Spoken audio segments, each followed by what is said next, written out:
ดลบันดาลสงครามฟังโค้งมาเจอ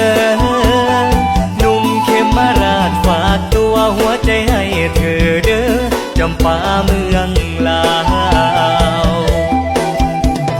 หรือมนต์พญานาคชักพาให้มาไกลอบอุ่นใจสองเฮาคงเป็นพยานใจฮักใจบ่มีเท่าฮักสาวลาวแก้มแดง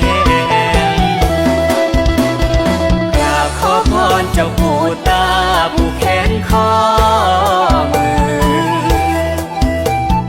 กราบพระเจ้าใหญ่องค์ตื้อแห่งวัดปากแส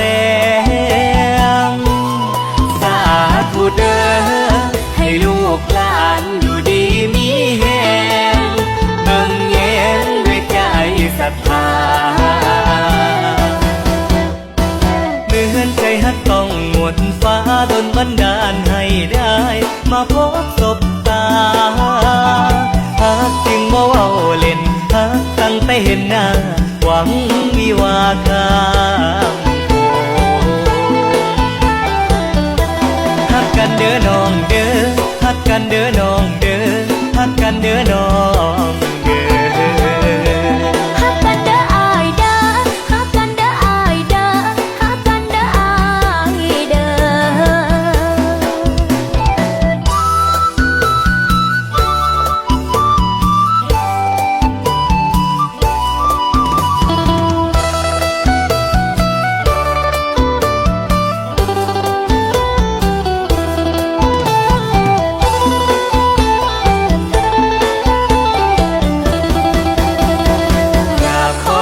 เจ้าปู่ตาผู้แขนคอ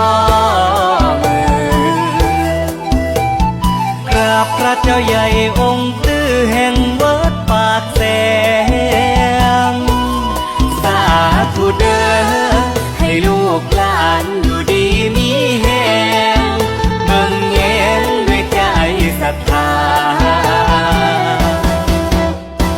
เหมือนใจฮักต้องหมดฟ้าดลบันดาลให้ได้มาพ